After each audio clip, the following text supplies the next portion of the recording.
अच्छा, drama serial Chaalbaaz के next आने वाली एपिसोड में आप देखेंगे कि जैसे ही आयजा को थप्पड़ मारेगा आयजा का ताया, तो आयजा तो जैसे एकदम से हक्का बक्का ही रह जाएगी और सोचेगी कि ये क्या हो गया। ताया अबू को सारी हकीकत के बारे में पता चल गया और उन्होंने तो मुझे ही थप्पड़ मार दिया है। मुझे लगता है कि शायद अब ये सिचुएशन मेरे काबू से बिल्कुल बाहर हो चुकी है और मैं इसको बिल्कुल भी नहीं संभाल सकती हूँ। अब मुझे कोई और ही रास्ता अपनाना होगा और ताया अबू को दोबारा से अपनी मुट्ठी में करना होगा, जो कि इतना आसान हरगिज नहीं है।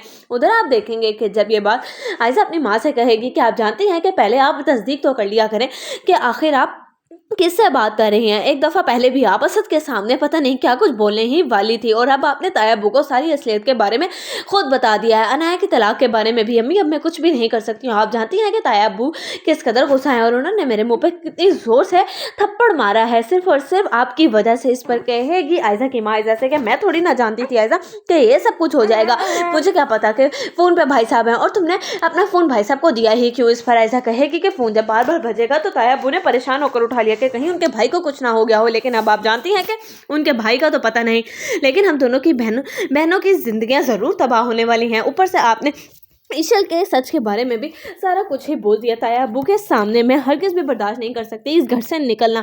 अब मुझे लगता है कि शायद मुझे ताया अबू को ही रास्ते से हटाना होगा। इस पर कहेगी आयजा की माँ आयजा तो पागल तो नहीं होगी, किस किस्म की बातें करेगी। तो इस पर आयजा कहेगी कि अगर तो मैंने अपना घर बचाना है तो मुझे ताया अबू को अब इस दुनिया से अल्लाह हाफिज़ कहना ही होगा। और वैसे भी ताया अबू की अच्छी एज हो गई है, अब वो कब तक ही इस दुनिया में रह लेंगे। एक ना एक दिन तो हर किसी ने इस दुनिया से जाना ही है ना। इसीलिए बस मैं अब मज़ीद ताया अबू को बर्दाश्त नहीं कर सकती, क्योंकि इनके सामने मेरा राज फाश हो चुका है और अनाया का भी। इसलिए बेहतर यही होगा कि ताया अबू ही ना रहें, क्योंकि अगर तो ताया अबू इस दुनिया में रहे तो आप जानती हैं कि हम दोनों बहनों को ताया अबू तलाक का कागज़ पकड़ाकर आपकी दहलीज पर खड़ा कर देंगे। इस पर आयजा की माँ आयजा से कहेगी कि नहीं, ऐसा वो कुछ भी नहीं करेंगे, सिर्फ और सिर्फ अपने भाई और अपने ख़ानदान की इज्जत की खातिर उन्हें खामोश रहना होगा। लेकिन अगर तुमने ऐसा कुछ किया जिसकी वजह से भाई साहब की जान चली गई और जब बाद में असद को पता चला, तो तुम याद रखना कि असद तुम्हें हरगिज़ भी नहीं छोड़ने वाला। उधर आप देखेंगे कि रोहान बहुत ही ज़्यादा परेशान होगा और वो कहेगा जब अनाया से कि तुम्हें यकीन है ना